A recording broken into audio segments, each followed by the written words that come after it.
Correct. हाँ okay. नमो वीतरागाय नमो अरिहंताणम नमो सिद्धाणम नमो आयरियाणम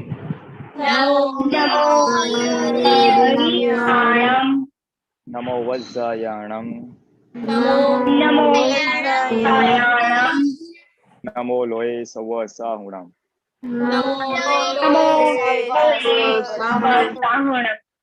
ऐसो पंचन मुक्तारो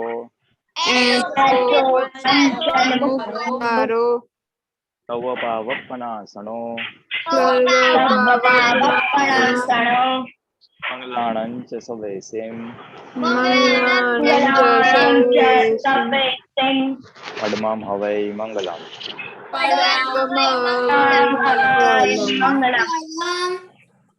ओम नमो भगवते वासुदेवाय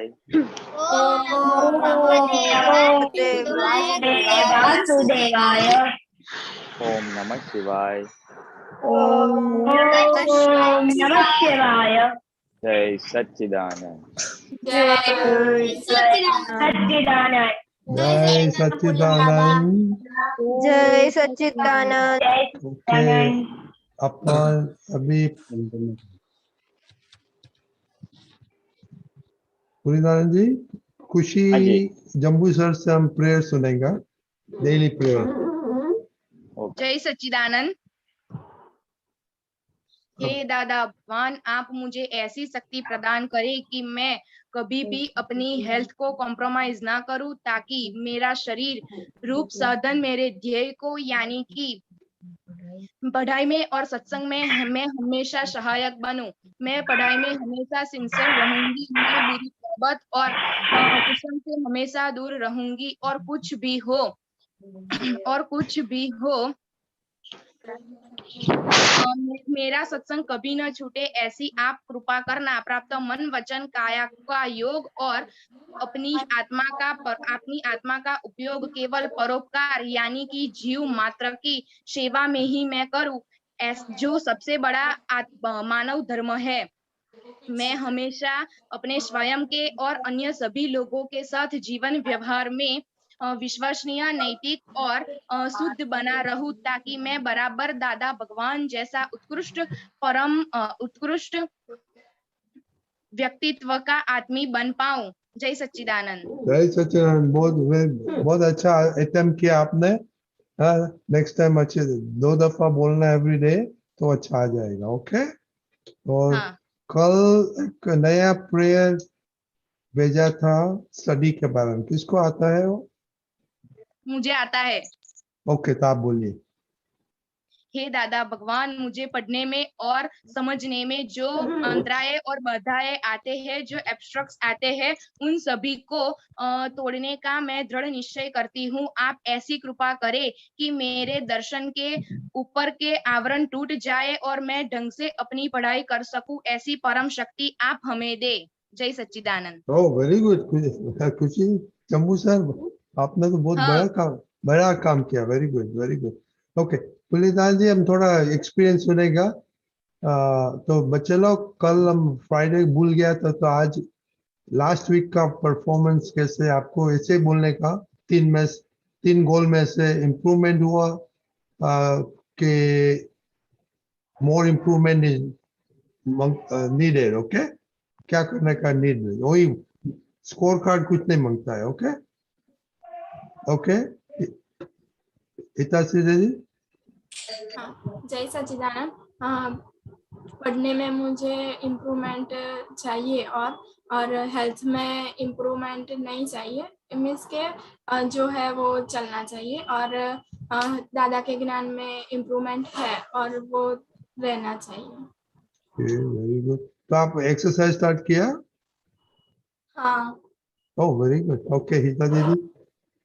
जय सच्चिदानंद। मैंने हेल्थ में और स्टडी में मेरा जो गोल है, मैंने जो इम्प्रूवमेंट किया है वो चलना चाहिए, और दादा भगवान के ज्ञान में सत्साधन और मम्मी और दीदी के साथ के एडजस्टमेंट में अभी इम्प्रूवमेंट चाहिए।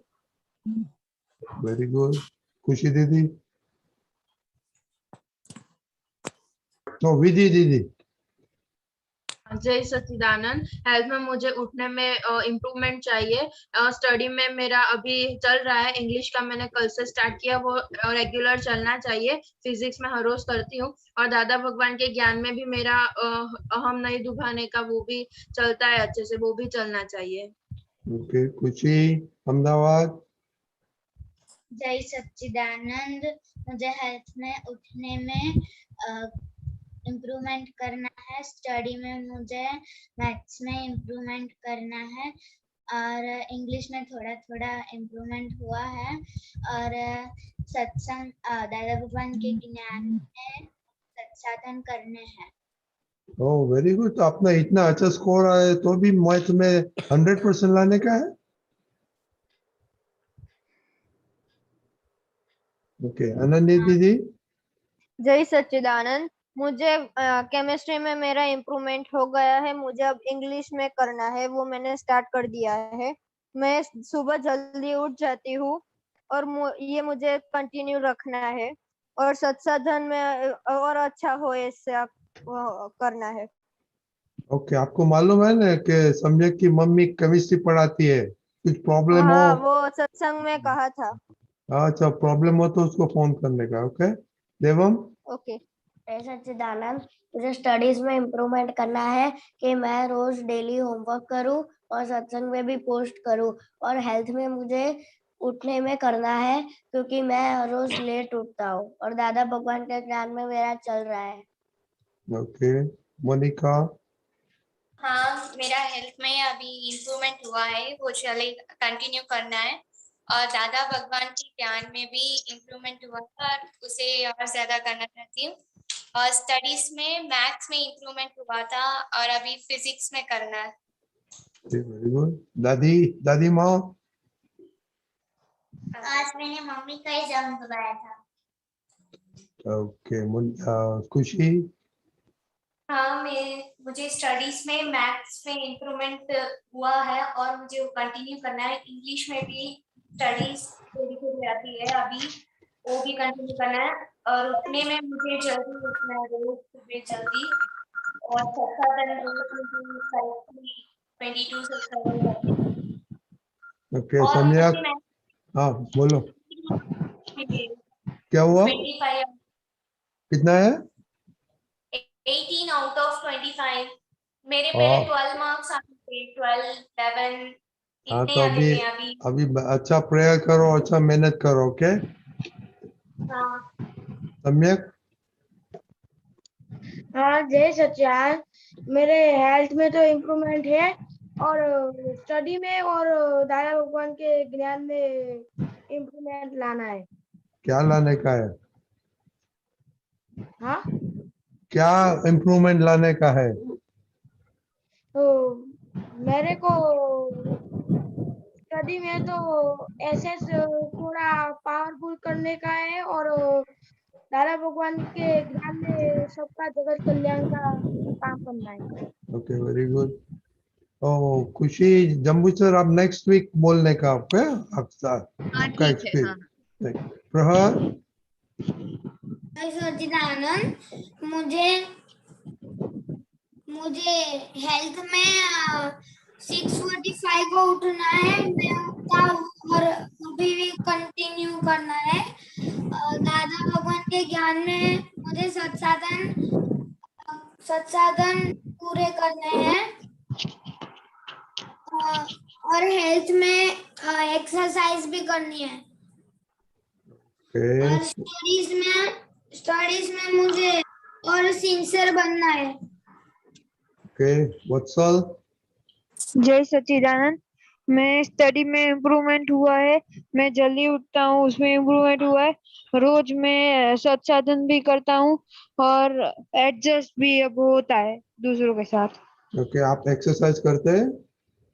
थोड़ी थोड़ी। हाँ तो उसमें इम्प्रूवमेंट लाने का हेल्थ के लिए। ओके रत्नी दादा और एक बात कहूँ, बोलो। मैंने है ना आज मुझे 5000 रुपीज की स्कॉलरशिप मिली और बायजूस के सर्टिफिकेट भी मिला। ओह वेरी गुड, बहुत कॉन्ग्रेचुलेशन। तो फाइव क्या करेगा मनी का? मनी का मतलब वो ऑनलाइन क्लास में, वो ट्यूशन नहीं होते वैसे ऑनलाइन में। ना मैंने क्या क्या क्या वो करेगा स्टडी मनी? में। ओह, और सेविंग अकाउंट में नहीं रखने का? नो, स्टडी क्या? में यूज करने का। वो तो पापा तो देगा ना स्टडी में तो। नहीं, खुद के पास रखूंगा ना तो दूसरे यहाँ पे फोन में ऐसे सब कुछ नहीं, जो चीज मुझे हार्मफुल होगी वो लूंगा मैं, अच्छी नहीं। ओके, तो पापा को बोलो स्टडी का पैसा दे और ये 5000 रुपया सेविंग्स अकाउंट खोलने का। तो उसका तो मालूम पर सीखने का भी money management. Okay very good, बहुत कॉन्ग्रेचुलेशन। हाँ, ऐसे ऐसे प्रगति थैंक यू। करो। आरुष। हाँ, जय सच्चिदानंद। मैं मुझे स्टडीज में मैथ्स में इम्प्रूवमेंट लाना है, दादा भगवान के ज्ञान में होमवर्क पोस्ट करना है, और हेल्थ में मम्मी जो देती है वो खा लेती है। ओके, नेमिल।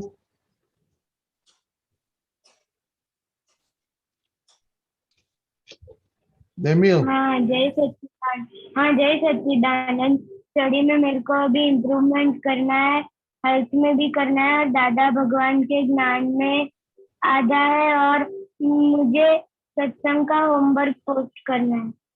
ओके सत्संग हो जाता है।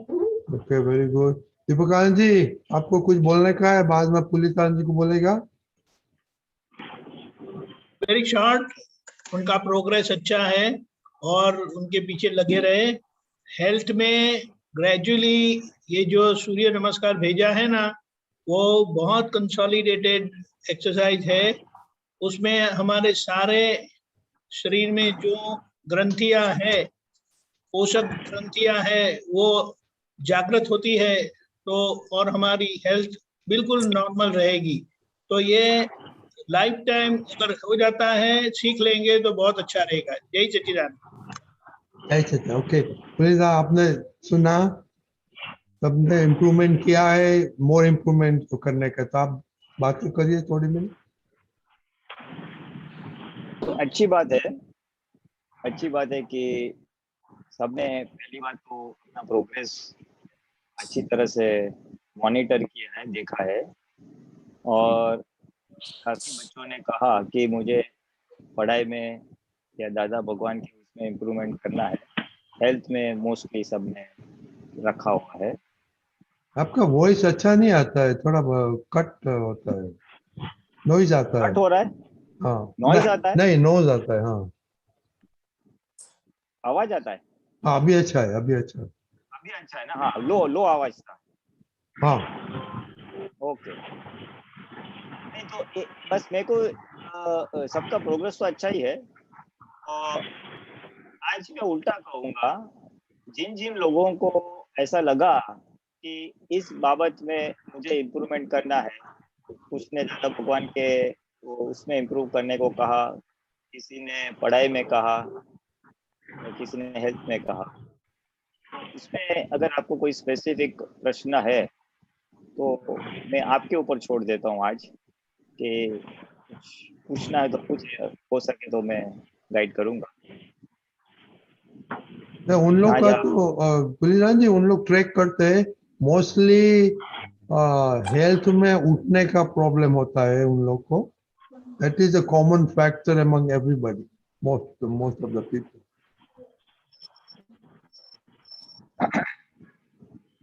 वो है तो उठने के बारे में तो मैंने लास्ट टाइम भी काफी 2-3 टिप्स दिए थे हाँ कि कैसे हम अपने आप को मोटिवेट कर सकते हैं, प्रोत्साहित कर सकते हैं सुबह उठने के लिए। रात को सोना टाइम से, कुछ बहुत थकावट के साथ नहीं सोने का, यानी कि मैंने मोबाइल या टीवी देखा और फिर मैं सो गया। एंड फिर निश्चय सुबह उठने से क्या फायदा होगा, या आज उठ के मेरे को इतना इतना काम करने का है, ये अपने माइंड में दोहराओगे तो उठने का जो मोटिवेशन है, प्रोत्साहन है, वो अच्छा हो जाएगा। और आलस वाला भाग जो मन में से विचार आता है वो भाग निकल जाएगा। मुझे कुछ करना है, इससे मुझे फायदा होगा। सुबह उठ के मेरे को ये काम करना है, तो ये अगर अपने आप मन में लाओगे, भले पढ़ाई का ना हो, कुछ और भी हो, आज मेरे को ये करने का है, तो थोड़ा उत्साह बढ़ता है। और उत्साह बढ़ने के बाद हम टूट जाते हैं। टूटने के लिए हमें एक उत्साह अपने आप को बताने, उससे उठने में आएगा। Your और sound is not क्या है coming कि- out good. Deepakan ji? Yeah, Pulyanji, I feel remove the Bluetooth. वो इसके वजह से आता होगा, बराबर Yes, नहीं आ रहा है yes, आवाज। that possibility is there. हाँ, तो ये वो तो अगरू छे मारे। नहीं, एक minute, you go to the audio setting. Go to the audio setting. Audio setting में किसी को कुछ किसी को क्वेश्चन है किसी को? हाँ मेरा है। हाँ बोलिए। और कुछ ही? हाँ कि मैं जब सोती हूँ रात को नींद आ जाती है और मैं सुबह जल्दी उठना चाहती हूँ तो उठ जाती हूँ और मुझे 8 to 9 के बीच में फिर से नींद आने लग जाती है। हाँ, सुबह कितने बजे उठते हो आप? 6:30 को। Okay, 6:30 is not too early. रात को सोने में कितना हो जाता है? रात को 10:30 को सोती हूँ। कितना? 10:30। Okay, that is also reasonable. अच्छा, और 6:30 को उठने के बाद आप क्या करते हो उसके बाद? ऊपर जाकर वॉकिंग एक्सरसाइज करती हूँ। ओके, और प्रातःविधि नमस्कार विधि करती हूँ। ओके।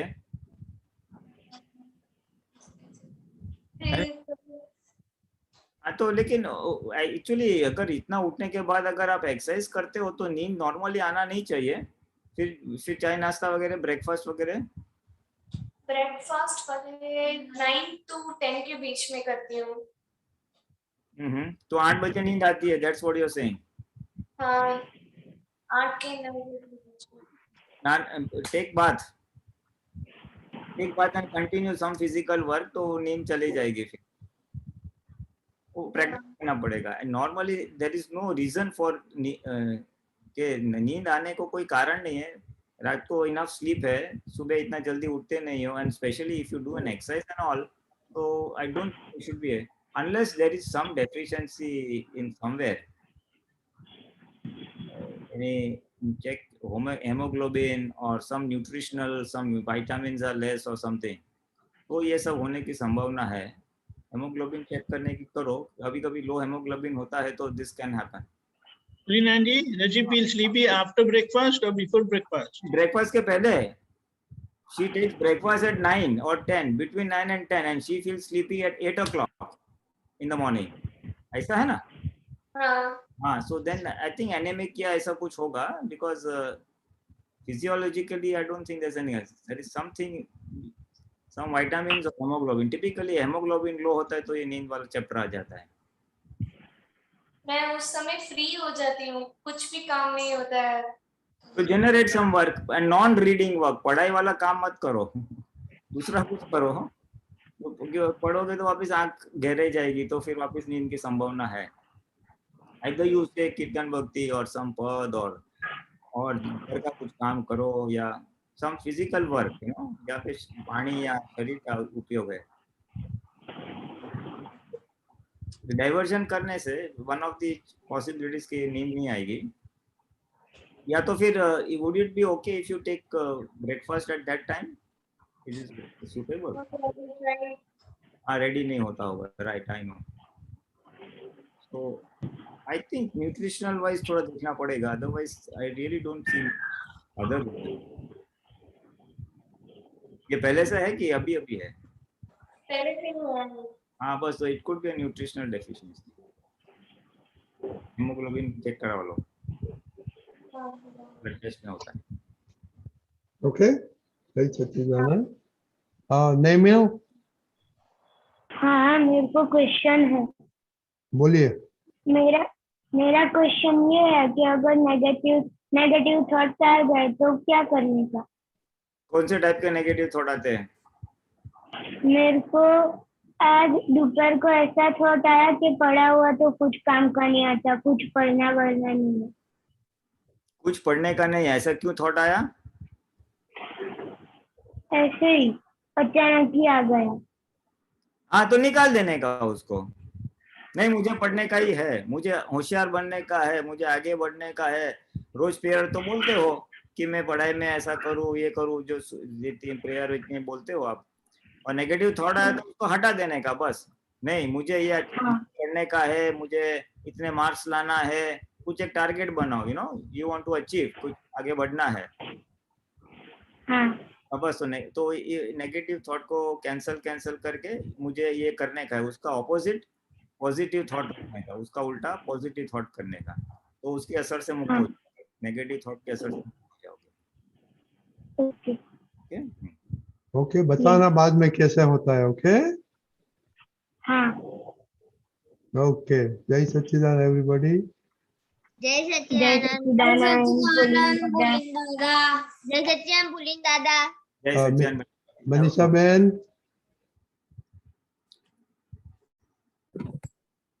मनीषा बहन।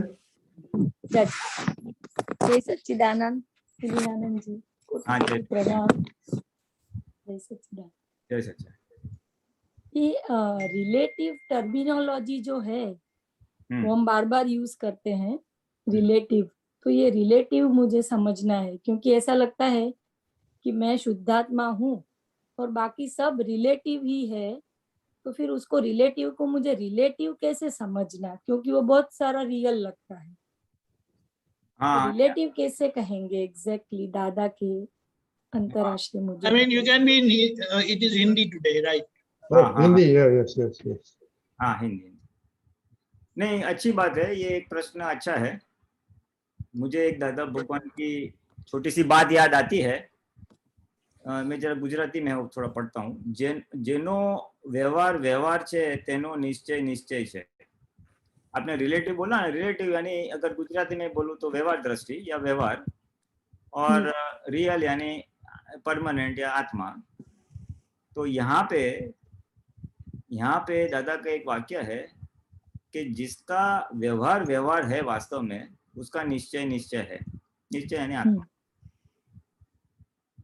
और वास्तव में जो रिलेटिव की हम बात करते हैं, रिलेटिव वो आता कब है? रियल प्राप्त होने के बाद रिलेटिव शुरू होता है। दादा कहते हैं व्यवहार की शुरुआत तो निश्चय प्राप्त કર્યા પછી જ થાય। निश्चय यानी आत्मा, मैं आत्मा हूँ, ये दृष्टि प्राप्त होती है, तब पता चलता है कि आत्मा के सिवाय बाकी का क्या है, तो रिलेटिव है या व्यवहार है। आत्मा प्राप्त नहीं हुआ है तो सब कुछ वो सही लगता है, रिलेटिव भी रियल ही लगता है, भाई ये ट्रूथ है, ये सही है, एब्सोल्युटली राइट है ना। सो हमारी डेफिनेशन ऑफ रिलेटिव निश्चय प्राप्त होने के बाद शुरू होती है। ये तो मैं खाली शुरुआत बोलता हूँ, रिलेटिव क्या है, I am coming to that, but starting कहाँ से आती है जी?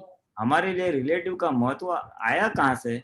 तो कि रियल प्राप्त किया, निश्चय प्राप्त किया, आत्मा प्राप्त किया, इसलिए अभी बाकी का जो बचा है वो रिलेटिव है। और ये रिलेटिव है यानी मन वचन काया है, और उसके साथ एसोसिएटेड बाहर का जो व्यवहार है, ये सारा रिलेटिव है। ऐसा हमें महसूस होगा तो हम निश्चय में और भी पक्का हो सकेंगे। ये कृपा से प्राप्त हुआ है ना, इसलिए रिलेटिव भी थोड़ा थोड़ा डिफॉल्ट में सही लगता है। मैं ही पुलिन हूँ, मैं इसका फादर हूँ, ब्रदर हूँ, मदर हूँ, सिस्टर हूँ, ऐसा आ जाता है तो रिलेटिव रियल लगता है। इसलिए फिर वो शुद्धात्मा वाला भाग, निश्चय वाला भाग थोड़ा निकल जाता है, जागृति थोड़ी कम हो जाती है। सो रिलेटिव को अगर अच्छी तरह से समझना है तो पहली बात तो क्या है कि रिलेटिव इज टेम्पररी। ये रिलेटिव जो भी है, आत्मा को छोड़ के सारे चीज टेम्पररी है। ये रिलेटिव खाली एक संयोगों का एक मिलन है, मिलन। It is association of all संयोग, सारे सर्कमस्टेंसेस अलग अलग प्रकार के। हम बचपन है, फिर यूथ आता है, फिर बुढ़ापा आता है, पढ़ाई होती है, शादी होती है, अलग अलग अलग संयोग आते हैं जाते हैं, आते हैं जाते हैं। तो ये पूरा एक संयोगों का एक मिलन है ये, और ये टेम्पररी है and it is ever changing. सबसे बड़ी बात जो समझने वाली बात है ना कि पूरा रिलेटिव है, वो निरंतर परिवर्तनशील है। हम देखते हैं हमारा शरीर भी पूरा परिवर्तनशील है ना, एज बढ़ती है, बाल सफेद होते हैं, कुछ ना कुछ चालू रहता है, कांस्टेंट चेंज जी। और तत्व दृष्टि से भी दादा भगवान ने क्या बताया कि ये ब्रह्मांड में 6 अविनाशी तत्व है, 6 अविनाशी तत्व, बराबर है, और वो निरंतर परिवर्तनशील है, निरंतर परिवर्तनशील है। शुद्ध परमाणु तत्व भी वो ज्वाइन होते हैं, सेपरेट होते हैं, ज्वाइन होते हैं, सेपरेट होते हैं। ये सारे तत्व और ये संयोग वियोगी स्वभाव के हैं। Because second point to be understood व्यवहार में, रिलेटिव में, तो ये जो संयोग है वो वियोग होने वाला है। Every situation is just going to change. नदी का पानी कैसा बहते रहता है ना, वैसे ये सारे संयोग बहते रहने वाले हैं। तो व्यवहार यानी रिलेटिव को समझना है तो पहली बात कि ये टेम्पररी है, हर एक संयोग बदलने वाला है। यानी आज मेरा पुण्य का उदय है, फॉर एग्जाम्पल, मेरा सब अच्छा अच्छा चल रहा है तो वो भी टेम्पररी है, और पाप का उदय है तो वो भी टेम्पररी है ना। पाप का उदय भी जैसे लोक में एक ऐसी वो बोलते हैं ना कि दिन के बाद रात है, रात के बाद दिन आने वाला है, अंधेरा है तो उसके बाद उजाला आने वाला है। तो अगर प्रतिकूल संयोग है तो अनुकूल संयोग आने वाले हैं। तो एक अपने को रिलेटिव में ये थोड़ा हेल्प रहता है, और सब कुछ अनुकूल है तो समझना ये भी चेंजिंग है, पता नहीं कब चेंज हो जाए। यानी हम उसके अंदर अटैच नहीं हो जाते, हम उसमें अटक न जावे। और अगर हम अटैच नहीं होते हैं तो हम सेपरेट रहते हैं, और सेपरेट रहते हैं तो ज्ञाता दृष्टा वाला भाग है, निश्चय वाला भाग है, वो आ जाता है। तो रिलेटिव रहेगा कि इट इज टेम्पररी, वो मेरा स्वरूप नहीं है। तो निश्चय मेरा जो स्वरूप है वो निश्चय भी हमारा पक्का रहेगा। सो फर्स्ट थिंग, ये पूरा रिलेटिव जो है वो टेम्पररी है, इट इज एवर चेंजिंग, निरंतर परिवर्तनशील है, और अपने आप परिवर्तन होने वाले, करना भी नहीं पड़ेगा। संयोग वियोग होने वाले है। अभी ब्रीफली ये आज का सत्संग है, ये कुछ समय के बाद वियोग हो जाएगा, खत्म हो जाएगा, है ना। कोरोना का क्राइसिस नहीं था, कोरोना का क्राइसिस आया है तो एक समय आएगा जब वो भी चला जाएगा। तो अपने आप हो रहा है, see it's happening on its own, that's the big beauty of it. इसलिए दादा बोलते थे संयोगों को हटाना नहीं पड़ेगा, अपने आप वियोगी होने वाले हैं। तो प्रतिकूल संयोग में ये ज्ञान, ये समझ अपने को बहुत हेल्प करेगी कि भाई ये it is anyway going to change, है ना। So it is temporary. And दूसरा बात क्या है कि ये रिलेटिव सत्य है। रिलेटिव सत्य यानी अगर मैं किसी की शादी हो जाती है, उसको बच्चे पैदा होते हैं, तो ऑटोमेटिकली वो बाप या माँ बन जाता है। तो ये है, बच्चे है तो माँ बाप बन जाते हैं, बच्चे नहीं है तो ना माँ बाप नहीं बनते, है ना। सो ये सापेक्ष है, बच्चे है तो आप माँ बाप है, बच्चे नहीं है, शादी नहीं है तो आप माँ बाप नहीं है। सो पूरा रिलेटिव जो है ना वो एक रिलेटिव सत्य है, वो परमानेंट सत्य नहीं है। अभी आज फॉर एग्जाम्पल अभी सत्संग चल रहा है तो इंडिया के अनुसार अभी रात है, तो मैं बोलूंगा अभी आज अभी क्या है, तो अभी रात है। सो दैट इज परफेक्ट, अभी रात है वो perfect, but is it permanent? नहीं, टेम्पररी है। तो सत्य है लेकिन वो रिलेटिव सत्य है, ऐसा समझना है। पूरा रिलेटिव इज रिलेटिव सत्य, it's not a truth for all. सनातन सत्य क्या है कि भाई मैं आत्मा हूँ, ये जो अविनाशी तत्व है वो सनातन है, वो अनचेंजेबल है, वो हमेशा ऐसा रहेगा।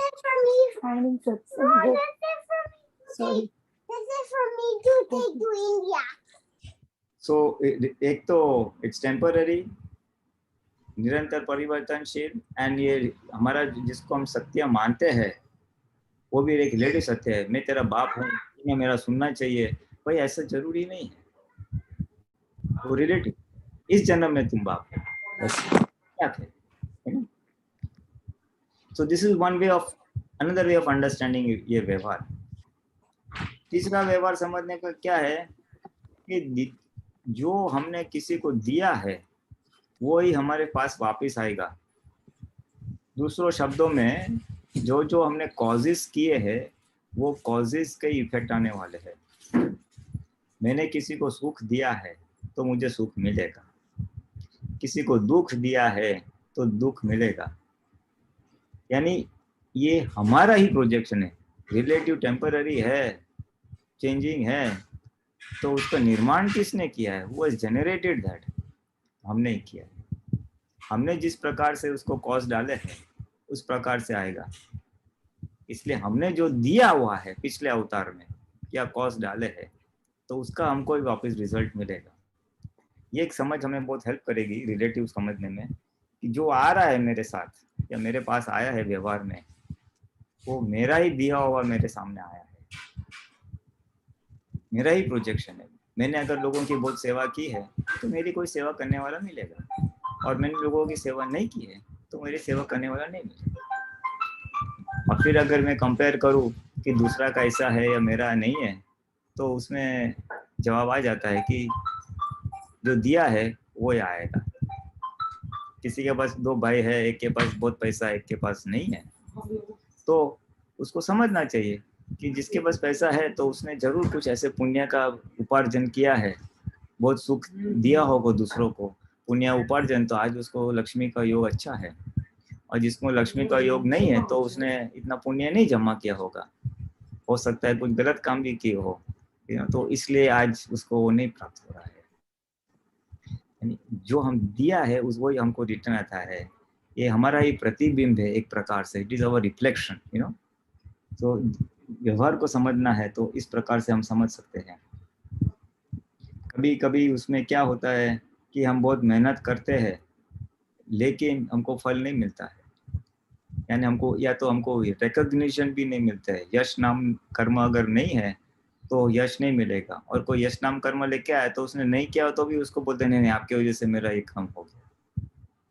तो एक कर्म का एक फल है जो आज रिलेटिव है, वो एक फल है। फल जो हमने कॉज डाले है, कर्म के बीज बनाए है, उसका फल है। तो रिलेटिव को हम इस प्रकार से भी समझ सकते हैं। तो अभी करने का क्या, अभी चलो ये सब समझ में आया, इट इज टेम्पररी, ये मेरा ही प्रोजेक्शन है, अभी मुझे आत्मदृष्टि प्राप्त हुई है, मुझे मोक्ष जाना है। तो करने का क्या है, तो कि व्यवहार को व्यवहार ही रखने का है, यानी उसमें उपलब्ध हो जाने का, सुपरफ्लुअस। अभी आज जो प्राप्त मन वचन काया है, आज जो व्यवहार है उसका निकाल करना है। और निकाल करने में अगर मैं सुपरफ्लुअस रह सकता हूँ तो मुझे हरकत नहीं है। और सुपरफ्लुअस कैसे रहने का, उसका दादा बोरकान का एक अच्छा एग्जांपल है कि एक छोटा स्टेशन होता है, बड़ा रेलवे स्टेशन नहीं, छोटा सा गांव का स्टेशन होता है, और उस स्टेशन का अगर रेलवे मास्टर है तो वो क्या करेगा, वो जैसे भी कोई ट्रेन आने वाली है तो उसको लाल झंडी या नीली झंडी दिखाएगा और जाएगा। वो बोर्ड में लिख देगा कि ये ट्रेन गई या ये ट्रेन इतनी लेट आने वाली है। दिन में 3-4 ट्रेन जो भी आती होगी वो स्टेशन पे, तो खाली ऑब्जर्व करता है, इतनी ट्रेन आई और इतनी ट्रेन गई। कोई ट्रेन लेट आई तो उसको इतनी असर नहीं होती है, तो वो सुपरफ्लुअस है, उसको खाली ड्यूटी करनी, भाई इतनी ट्रेन आई और इतनी ट्रेन गई। उसी तरह से हमें भी हमारे जीवन में सुपरफ्लुअस रहना है। इतने संयोग आए और इतने संयोग गए, कुछ संयोग अच्छे थे, कुछ संयोग खराब थे। हॉस्पिटल का स्टाफ होता है, नर्स है या दूसरा लोग है, उनको पेशेंट के प्रति कितना लगाव रहता है। उनको तो रोज का है, पेशेंट आते हैं जाते हैं, आते हैं जाते हैं, कुछ अच्छे होते हैं कुछ अच्छे नहीं होते हैं, तो वो भी सुपरफ्लुअस है ना। भाई आज चलो ये 18 नंबर की रूम में ये पेशेंट आया है, ये पेशेंट बहुत बूमा बूम करता है, कभी बोलेंगे नहीं ये पेशेंट अच्छा है, ये पेशेंट शांति से सुनता है, ये पेशेंट बहुत तकलीफ देता है। सो सुपरफ्लुअस, आया है गया, ये आया ये गया है ना। सो इस प्रकार से अगर हम हमारे रिलेटिव को भी सुपरफ्लुअस अगर ले सकते हैं तो उसकी असर नहीं होगी। सुपरफ्लुअस रहने का भावार्थ क्या है, इसकी जरूर कहाँ है, तो कि हमको असर नहीं होती है, हम उसमें जो तन्मयकार हो जाते हैं और इसको रियल मानते हैं। मेरा बच्चा आज जब भी सुनता नहीं है तो आगे जाके भी नहीं सुनेगा तो क्या होगा, हम वो एक्स्ट्रापोलेट जो करते हैं, वर्तमान संजोगों को खींच के आगे भी ऐसा होगा, वो नहीं होगा। भाई आज है, संयोग बदल सकते हैं, उसकी प्रकृति में परिवर्तन आ सकता है, तो अच्छा भी हो सकता है। अगर मैं सुपरफ्लुअस हो जाऊं तो फिर मुझे उसकी असर नहीं। तो रिलेटिव को हम रिलेटिव रख सकेंगे। तो फर्स्ट थिंग इज हमें सुपरफ्लुअस होना है, जिसको उपलब्ध बोलते हैं। और ये करने के लिए इट्स नॉट इजी, बोल तो देता हूँ but it's not so easy. तो वन ऑफ द एक उपाय ऐसा है कि अगर हम उसको डिवैल्यूएट करते हैं, उसका महत्व हमारी नज़र में घटा देते हैं। व्यवहार को डिवैल्यूएट नहीं करना है, उसका महत्व मेरी नज़र में क्या है वो मैं अगर कम कर देता हूँ, उसका महत्व घटा देता हूँ, तो मुझे असर नहीं होगा। कभी क्या है कि मेरे को पैसा बनाने का है, अभी पैसा बनाने मेरे लिए बहुत ज़्यादा इम्पोर्टेंट हो जाएगा, तो मेरा सारा जागृति उसमें बह जाएगी। और मेरा उसका महत्व मैंने घटा दिया कि पैसा बनाने का है, प्रयत्न करूंगा, जितना मिला उतना ठीक है, तो मुझे उसमें इसका प्रेशर नहीं आएगा, मुझे इसकी असर नहीं होगी। अगर हम डिवैल्यूएट कर देते हैं तो हम सुपरफ्लुअस हो जाते हैं, प्रयत्न भी रहते हैं और जो अगर सक्सेस नहीं गए तो उसकी असर नहीं होती। और जितना जितना हम व्यवहार को डिवैल्यूएट करेंगे उतना हम निश्चय का वैल्यू कर सकेंगे और निश्चय में रह सकेंगे। ये रिलेटिव को समझना क्यों है? ताकि हम रियल में रह सके, ताकि हम आत्मा जागृति में रह के उसका लाभ ले सके। हम व्यवहार में रहते हुए भी व्यवहार की असर हम पे ना आए। हम सबकी गोल एक है, व्यवहार में तो रहना है, लेकिन उसकी जो असर आती है, उसका जो दुख आता है, तकलीफ होती है, या तन्मायकार होता है। अच्छे संयोग होते हैं तो तन्मायकार होता है और गर्वरस बढ़ जाता है, मैंने ये किया ने वो किया। तो असर वाला भाग पाप या पुण्य दोनों में कम हो, इसलिए हमको ये रिलेटिव को समझना है। और हम ही समझ पाएंगे अच्छी तरह से, क्योंकि हमें आत्मदृष्टि या रियल प्राप्त हुआ है।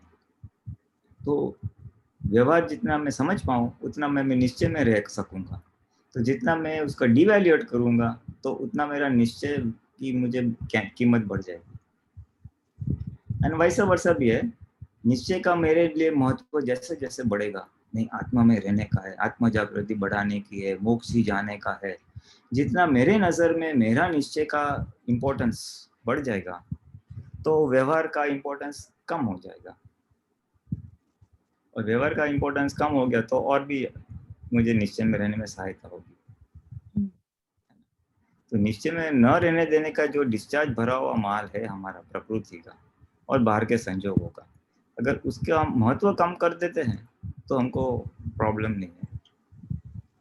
कुछ दिनों पहले मैंने एक पेपर में एक थोड़ा सा एक स्पीकिंग ट्री करके आता है इंग्लिश में, वो आर्टिकल पढ़ा था कि आजकल के लोगों को, आज के समय में लोगों को बहुत स्ट्रेस है, बहुत टेंशन है।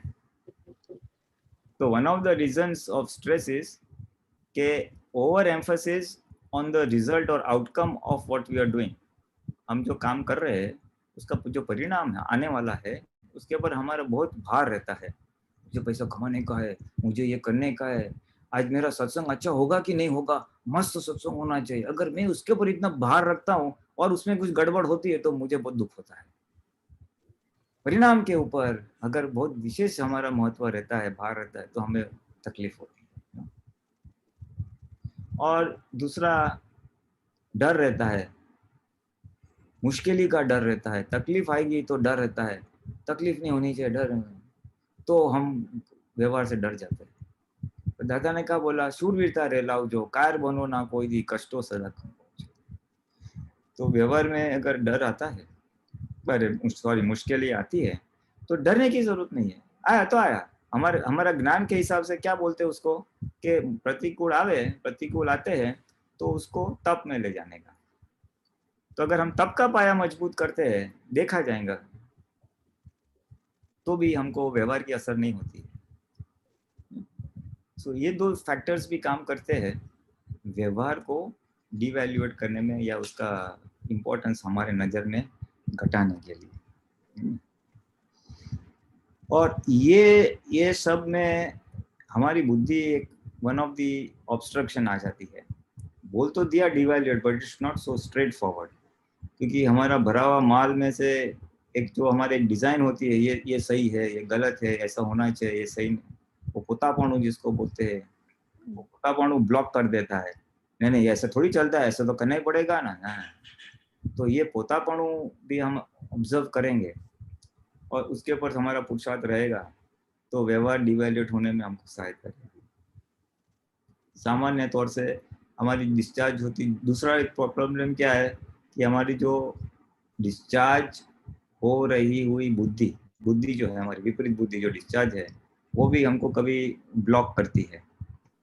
इन द सेंस बुद्धि का एक ही काम है, नफा नुकसान दिखाना। और मेरे तो ऑब्जर्वेशन है कि वो नफा नुकसान भी दिखाती है और बहुत बार ये सही है ये गलत है, राइट एंड रॉन्ग में जाती है ना। और ये अच्छा है और ये बुरा है, ओपिनियन दे देती है, ये अच्छा है या बुरा है। तो अगर जितना जितना ये ओपिनियन वाला भाग रहता है ना, तो समझने का ये बुद्धि के चश्मे से मेरा सब व्यू चल रहा है। बराबर। हमारा सारा व्यवहार जब हमारे पास आत्मदृष्टि प्राप्त नहीं थी तो बुद्धि के प्रकाश से ही हमने किया। हर इंसान, फॉर दैट मैटर, हर इंसान या तो बुद्धि के प्रकाश से चलता है या तो उसके जो लाई हुई सूझ है उसके हिसाब से चलता है। हर इंसान को कोई ना कोई लाइट से चलता है। Either he goes by his own सूझ जो दर्शन का है, वो कुदरती बख्शिश है, वो हेल्पिंग है, या तो बुद्धि से चलता है, भाई ये करूँ या नहीं करूँ, है ना। तो ये जो जूनी आदत है ना बुद्धि के प्रकाश से चलने की, वो कभी कभी हमको ब्लॉक कर देती है और हमको व्यवहार का इम्पोर्टेंस बता देती है। नफा नुकसान व्यवहार का ही नफा नुकसान है ना, विपरीत बुद्धि है। तो वो सत्संग में रह के आज्ञा का पालन करने से सम्यक हो रही है, सवड़ी हो रही है। तो ये सम्यक बुद्धि आत्मा का नफा नुकसान या मुक्त का नफा नुकसान बताएगा। लेकिन अगर ये व्यवहार भाग चल रहा है तो समझना कि जी विपरीत बुद्धि का प्रभाव चल रहा है, तो उसके ऊपर वॉच रखने का है और उसको सुनने का नहीं है। सुपरफ्लुअस बनने के लिए, पोतापणु से मुक्त होने के लिए अगर बुद्धि बाधक बनती है तो ये, अदरवाइज कोई भी काम करना है तो बुद्धि के चश्मे के पास फिल्टर होके ही फिर डिसीजन आता है। और जब ये हर चीज बुद्धि के थ्रू आता है ना तो सहजता नहीं रहती है, डकोडकल हो जाती है, बुद्धि का ब्रेक लग जाता है, तो हमारी सहजता टूटती है। और सहजता टूटती है फिर तो वो रिलेटिव का जो डिवैल्यूएशन वाला भाग है वो थोड़ा अटक जाता है, समझ में आया ना। उसमें कभी कभी क्या हो जाता है, one other thing is relative में, हमारी जो प्रकृति है, अगर प्रकृति में कोई अच्छा गुण है तो हमें लगता है कि सामने वाले ने भी ऐसा ही करना चाहिए। फॉर एग्जाम्पल, मैं किसी को अगर टाइम देता हूँ 4 बजे का, तो मैं ऑन द डॉट 4 बजे पहुँच जाता हूँ, ऐसी मेरी प्रकृति है। तो मेरी एक अपेक्षा बन जाती है सामने वाले ने भी ऐसा ही करना चाहिए, वो क्यों नहीं करता है।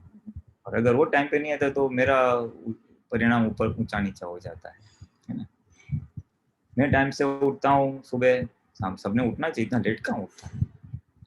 मैं कोई लास्ट मोमेंट पे काम नहीं रखता हूँ, मेरा प्लानिंग होता है, कुछ चीज़ खत्म होने से पहले मैं ला के रखता हूँ। I don't run around at the last moment. और अगर दूसरा करता है तो अरे यार आई एक्सपेक्ट कि वो भी ऐसा करे, और नहीं करता है तो मुझे तकलीफ हो जाती है। तो ये व्यवहार की जो असर होती है, क्योंकि हम उसको परमानेंट मानते हैं और हमारी एक अपेक्षा बिल्डअप हो जाती है ना। व्यवहार का एक, there are some different aspects of व्यवहार जो हमको निश्चय में रहने में बाधक बनता है। बाकी थोड़ी देर के बाद ज्ञान या जागृति हाजिर हो जाती है, लेकिन न होने में ये एक कुछ प्रकार की सम एस्पेक्ट्स ऑफ व्यवहार बात कर रहा हूँ। तो मेरे में जो है वो मैं एक्सपेक्ट करता हूँ सामने वाले ने भी ऐसा करना चाहिए। और कभी कभी थोड़ा वो नहीं करें तो सुपीरियर होता है। अपना तो 4 बजे बोला ना, अपन 5 मिनट पहले पहुंच जाते हैं, अपना तो ऐसा है। मैंने किसी को काम बोला तो करता हूँ, मैं तो अपन नहीं करता है, या तो मैं ना बोलता है तो करता हूँ। तो कभी कैफ आ जाता है, थोड़ा गर्वरस आ जाता है। गर्वरस आया तो व्यवहार में अटके, और व्यवहार में अटके तो निश्चय से दूर हो गए। या तो निश्चय में पक्का रहने के लिए व्यवहार में सुपरफ्लुअस होना जरूरी है। फाइल नंबर 1 का जो डिस्चार्ज है उसको देखना है, ज्ञाता दृष्टा रहना। अभी देखना, ज्ञाता दृष्टा रहना यानी आप उसमें तन्मयाकार नहीं हो, या तो तन्मयाकार हो या तन्मयाकार नहीं हो। तो ये सारी चीज तन्मयाकार कर देती है। तन्मयाकार नहीं होना है तो ये समझ से हम उससे सेपरेट रह सकते हैं, और सेपरेट रहे तो ही हम ज्ञाता दृष्टा रह सकते हैं, और ज्ञाता दृष्टा रहेगा तो ही निश्चय में है, हम ऐसा कह सकते हैं। समझे ना? हाँ। इसीलिए ये प्रकृति का मेरा जो सद्गुण है वो दूसरों में भी होना चाहिए, ऐसी अगर अपेक्षा है तो वो एक मतभेद का कारण है, और फिर हमको प्रकृति में ही रखता है या रिलेटिव में रखता है। हम सबको मोक्ष जाना है, हम सबको निश्चय में रहना है, लेकिन रक्षण तो प्रकृति का ही होता है। रक्षण तो मेरे व्यू पॉइंट का ही होता है, मेरी समझ का रक्षण करता हूँ, मेरी समझ सही है, मेरा व्यू पॉइंट सही है। अगर इसका रक्षण रहा तो हम हमारे व्यू पॉइंट से नहीं छूट सकते, हमारी प्रकृति से नहीं छूट सकते, और नहीं छूट सकते तो फिर आत्मा में रहने के कितनी मुश्किल बात हो जाएगी। इसलिए आत्मा में रहने के लिए भी इसको बहुत जरूरी है कि ये रहने के। अभी बोलने का तो अच्छा है, लेकिन सामने वाला का भरेला व्यवहार तो चलेगा, वो अपने व्यवहार से चलेगा, मैं अपने व्यवहार से चलूंगा, दोनों का मिसमैच होगा। तो दादा भगवान क्या करते थे? कोई क्रोधित कर रहा है, कोई लोभ कर रहा है, कोई गलत काम कर रहा है, दादा बोले मुझे क्या ज्ञान हाजिर रहता है, दादा के शब्द कि मुझे दिखाई दे रहा है कि वो नहीं कर रहा है, उसका भरा हुआ माल उसके पास ये करवा रहा है, उसके अंदर जो भरा हुआ क्रोध मान माया लोभ है वो उसके पास ये करा रहा है, वो मजबूर है। ऐसे उनको निरंतर जागृति रहती थी। तो ये जागृति अगर हमें भी आ जाए, वो नहीं कर रहा है, उसका भरा हुआ माल कर रहा है, तो उसके प्रति द्वेष नहीं होगा, उसके व्यवहार के प्रति द्वेष नहीं होगा, और व्यवहार में हम फिर सुपरफ्लुअस रह सकेंगे, तो हमें उसके अंदर शुद्धात्मा दिखाई भी देगा। नहीं तो वो व्यवहार ही दिखता है तो शुद्धात्मा तो बाजू में रह जाता है, और शुद्धात्मा मार ठोक के मैं देखता हूँ, लेकिन व्यवहार आ गया और उसका महत्व बढ़ गया तो वापिस वो अभाव तिरस्कार ये सब चालू हो जाता है।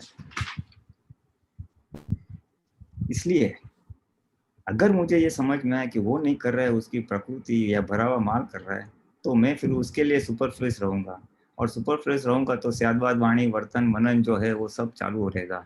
अभाव तिरस्कार न करने की शक्ति हो वो ऑटोमेटिक हाजिर हो जाएगी, है ना?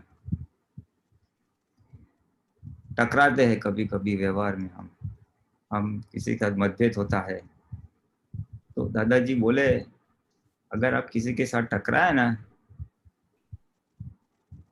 तो आप भीत के साथ टकराए उसके बराबर है, दीवार के साथ टकराने के बराबर। जैसे दीवार के साथ इंसान कब टकराता है? जब उसको दीवार नहीं दिखाई देती, इसलिए बेचारा ठोकर खाता है, वहां पे टकराता है। तो इसी तरह हम व्यवहार में व्यक्तियों के साथ कब टकराते हैं? जब हम उसके साथ या तो उसका व्यू पॉइंट नहीं समझ पाते हैं, या उसके साथ डील कैसे करने का, उसके साथ व्यवहार कैसे करने का ये हमें पता नहीं होता है। इसने ऐसा किया, how to deal I don't know, तो टकराव हो जाता है। अगर ये सूझ आ जाती है, जिनके पास ये सूझ है वो ऐसा तैसा करके रास्ता निकाल के निकल जाते हैं।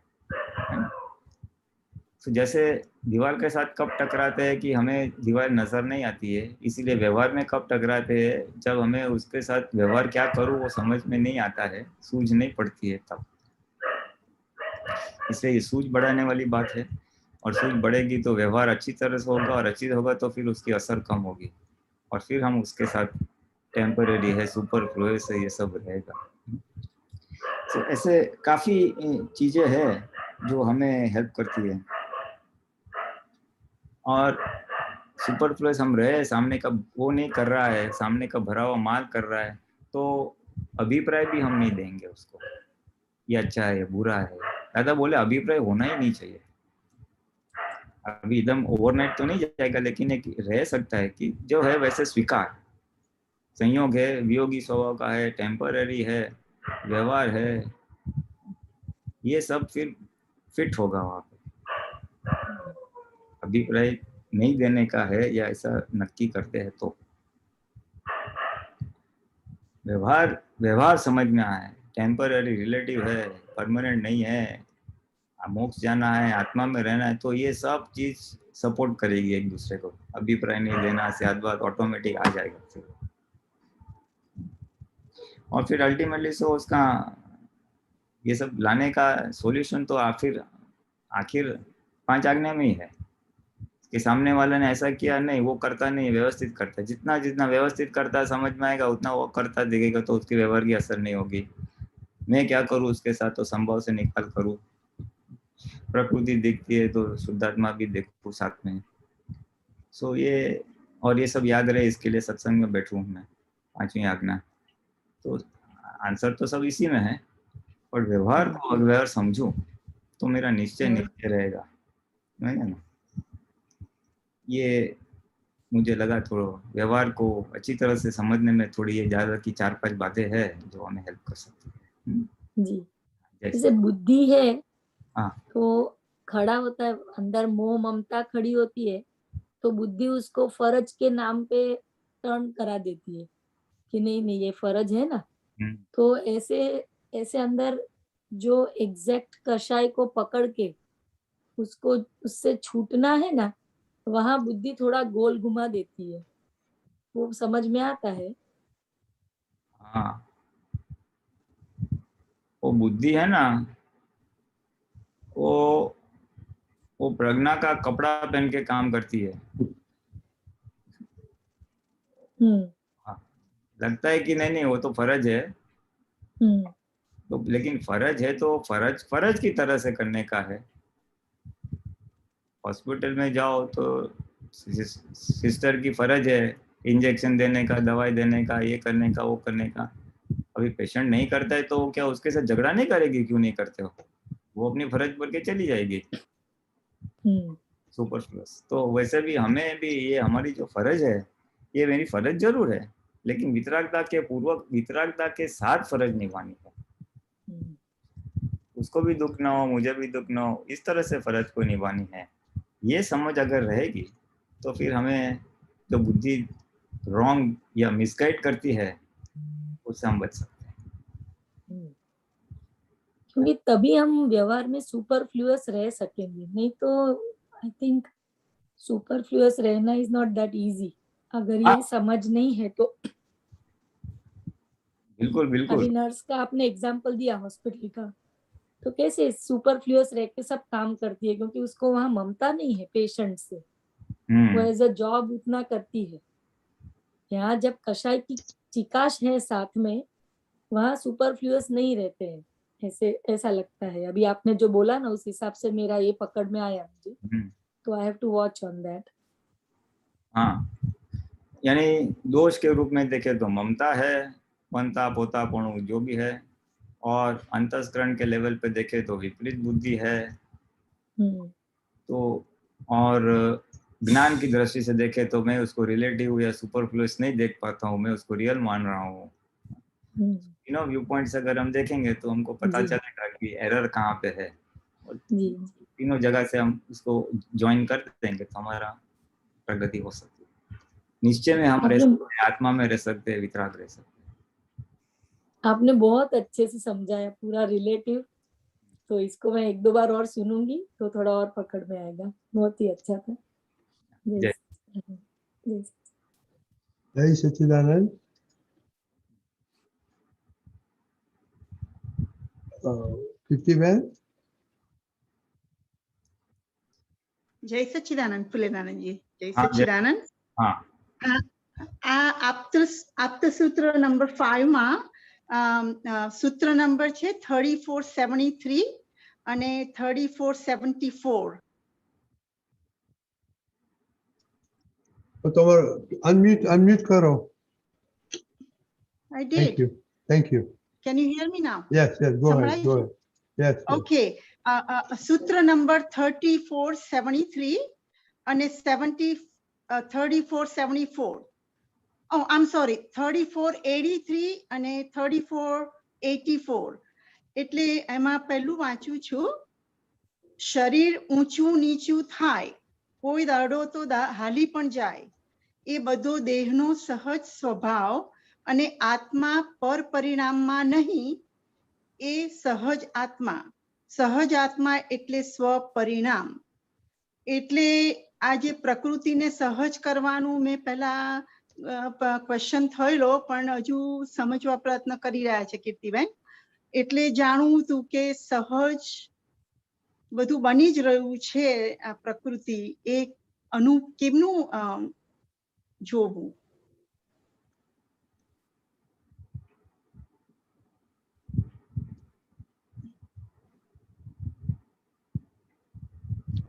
દેહનો સહજ સ્વભાવ છે એવું કે છે અને આત્મા પર પરિણામમાં નહીં એ પણ એનો આત્મા સહજ આત્મા.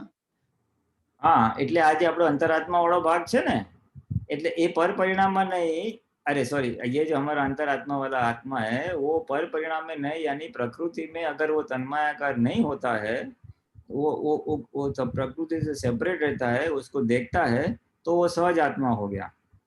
सहज यानी स्वपरिणाम, स्वपरिणाम यानी आत्मा में रहना, मैं शुद्धात्मा हूँ इस भाव में रहना ना.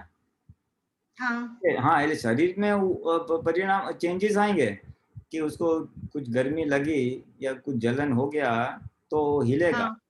तो प्रकृति का स्वभाव है, मन का स्वभाव है, प्रकृति यानी शरीर का स्वभाव है, देह का जो सहज स्वभाव है ना वो तो रहेगा. हमें उसमें तन्मयाकार नहीं होना है तो हम हाँ हमें हाँ तो आत्मा भी सहज हो जाएगा, ऐसा कहना चाहते हैं. हाँ तो पण एमा आत्मामां ज रहेवो जे निश्चय छे पण तोय ज्यारे संजोग भेगो थाय त्यारे तो ए अंदर दुखी जाए, तमने दजाई जाए के तमने ए थई जाए. એટલે કે પ્રકૃતિનો સ્વભાવ તો છે જ પણ એ વખતે હું સ્વપદમાં રહેવા એ કહે છે એમ કે એનો સ્વભાવ છે જ. સો એ છૂટું ને છૂટું રહેવાનું रिलेटेड क्वेश्चन છે એમ. એ છૂટું वो सेपरेट रखने के लिए हमको वो पुरुषार्थ करना पड़ेगा.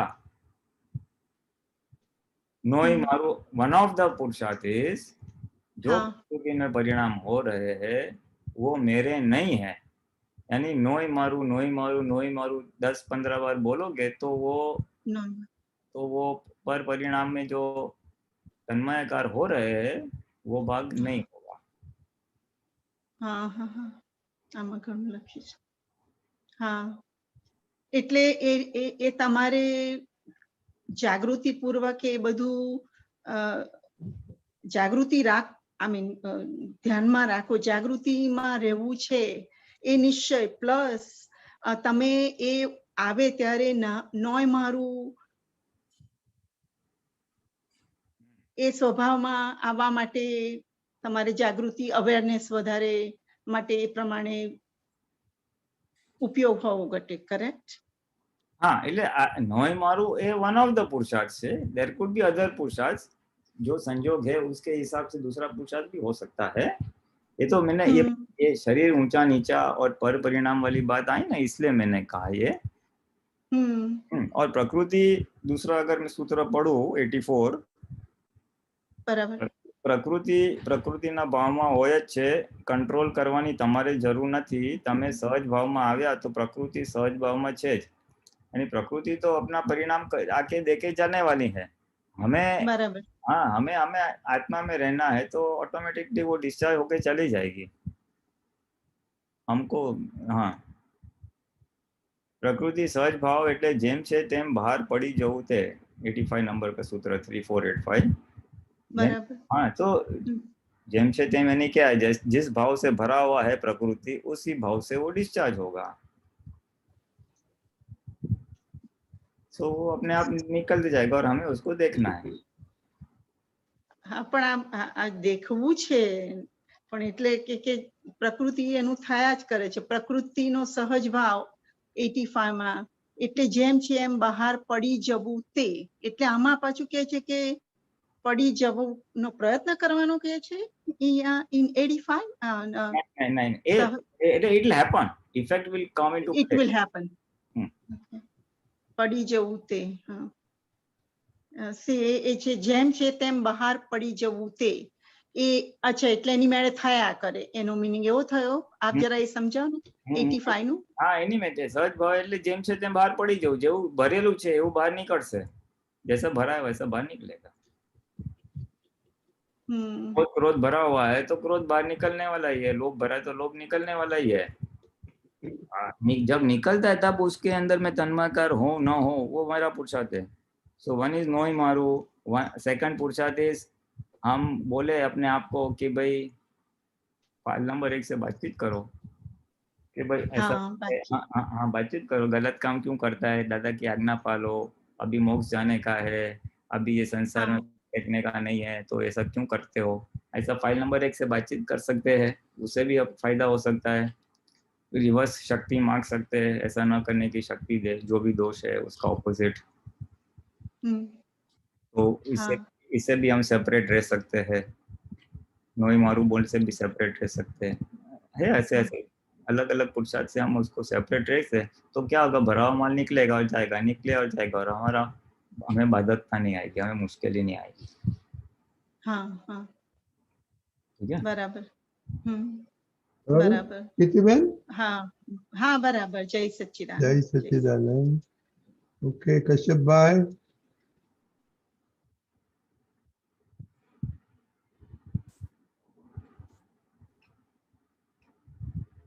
ओके गीताबेन।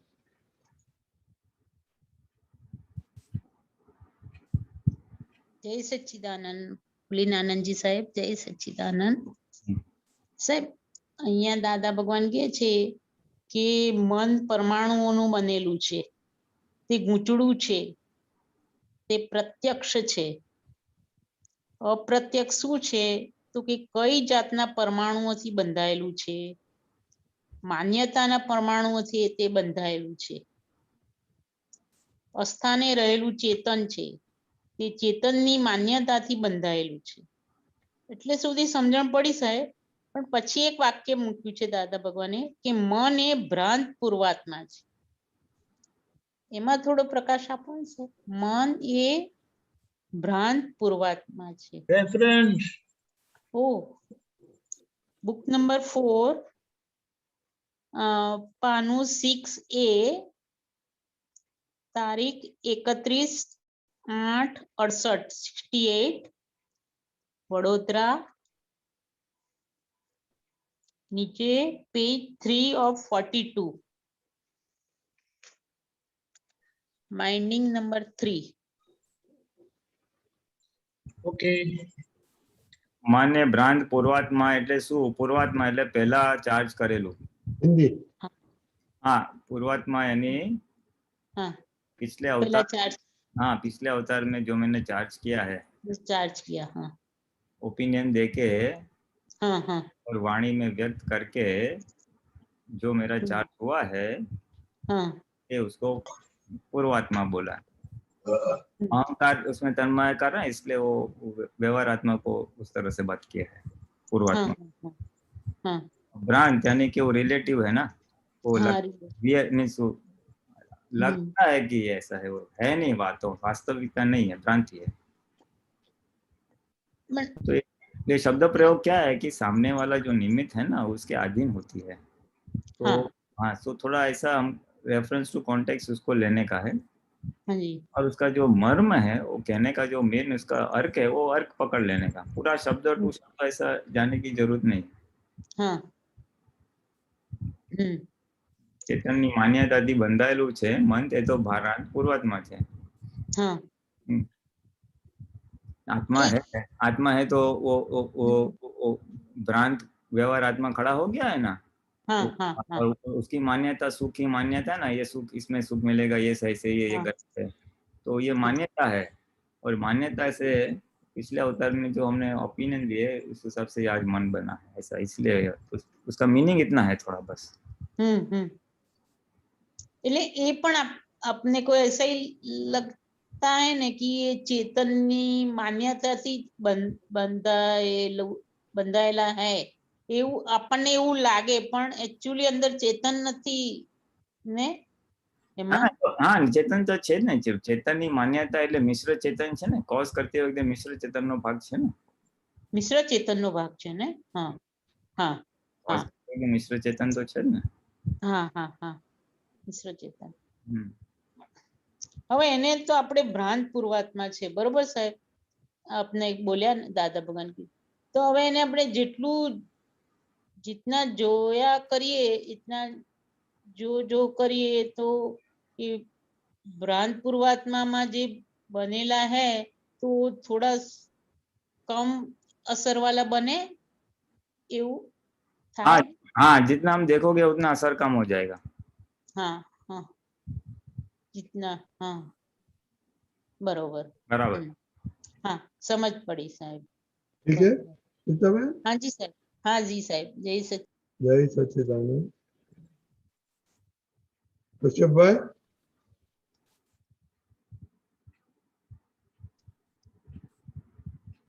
कश्यप भाई हाँ yeah. He's not there. I should be there. Kashyap ji,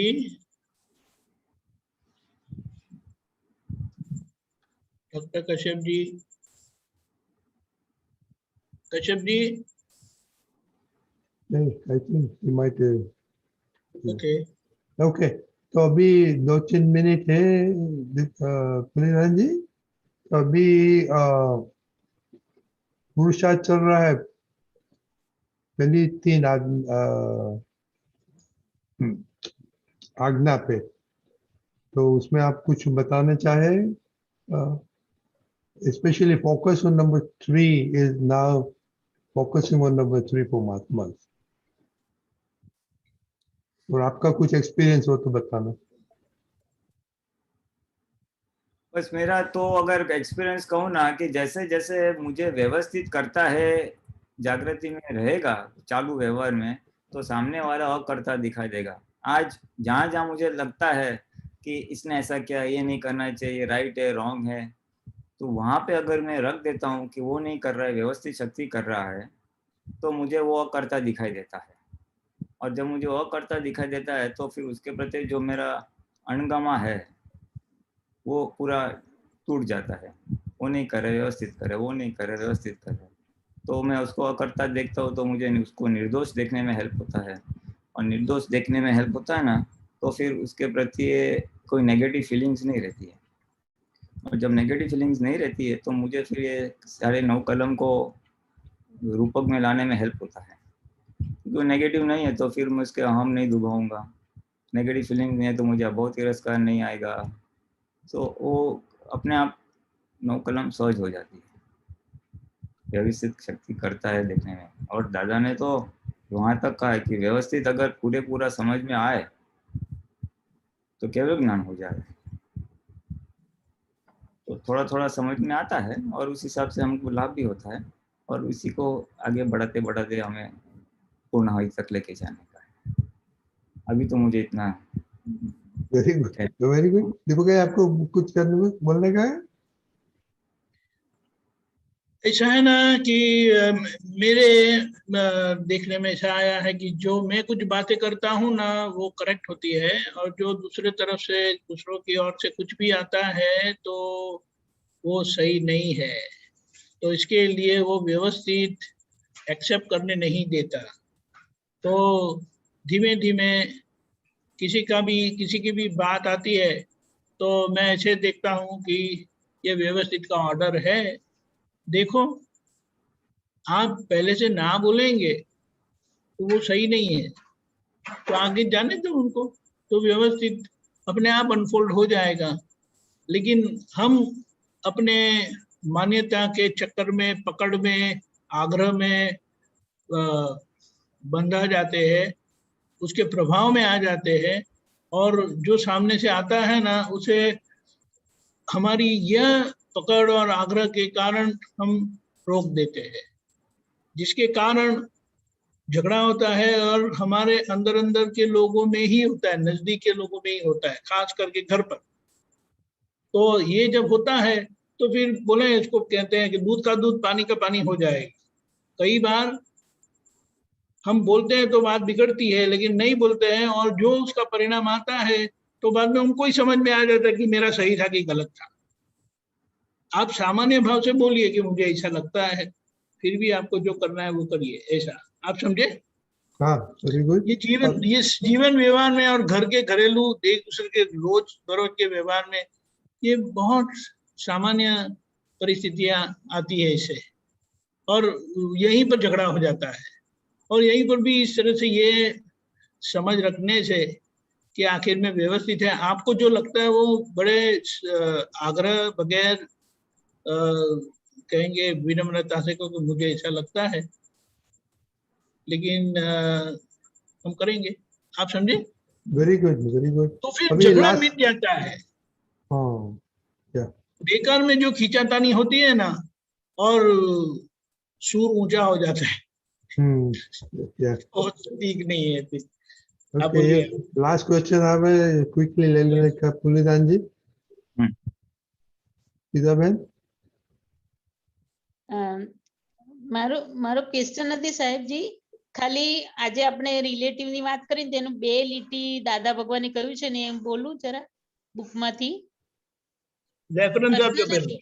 હા, રેફરન્સ, હા, બુક નંબર 4, પાનું નંબર 63, 63,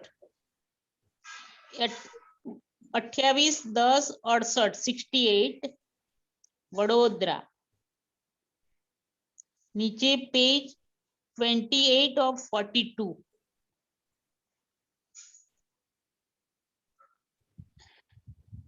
हाँ, બોલીએ। હાજી, દાદા ભગવાન અહીંયા કહે છે કે તમને મોક્ષે જવા માટે બે પાંખ વાળા વ્યવહાર નિશ્ચય એરોપ્લેનમાં બેસાડ્યા છે। તે પ્લેનની બંને પાંખો પદ્ધતસર ચાલશે તો તમો સરળતાથી સહેલાઈથી સહેજ પણ આંચકો ખાધા વગર, આંચકો અનુભવ્યા વગર સુખ, શાંતિ અને આનંદ પામતા પામતા પહોંચી જશો। સેકન્ડ ટાઈમ બોલો। हाँ, बराबर से परफेक्ट है। रियल बेव अपने साथ, रिलेटिव और रियल दोनों को साथ में रखे चलने का है, तो व्यवहार सुख शांति से जाओगे और मोक्ष प्राप्त करोगे। Perfect, absolutely right. पर नीचे कहाँ पर है? छेक नीचे जे तमने मोक्षे जवा माटे बे પાંખ વાળા।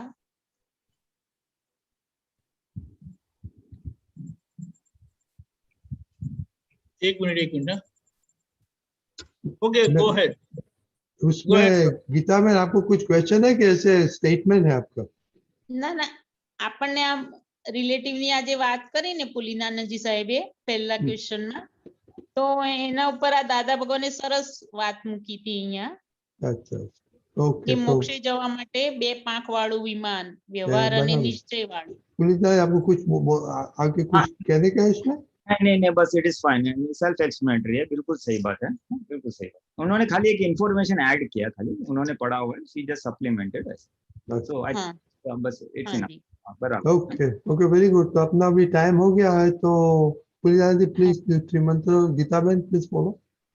नमो वितरागाय, नमो वितरागाय, नमो अरिहंताणम, नमो अरिहंताणम, नमो सिद्धाणम, नमो सिद्धाणम, नमो आयरियाणम, नमो आयरियाणम, नमो वज्रायाणम, नमो वज्रायाणम, नमो लोये सवसाहुणम, नमो लोये सवसाहुणम, ऐसो पंच नमोकारो, ऐसो पंच नमोकारो, अवपावपणासनो, सवपावपणासनो, मंगलाणं च सवेसिं, मंगलाणं च सवेसिं, परमं भवै मंगलम्, परमं हवै मंगलम्। ओम नमो भगवते वासुदेवाय, ओम नमो भगवते वासुदेवाय, नमः शिवाय, ओम नमः शिवाय, सच्चिदानंद।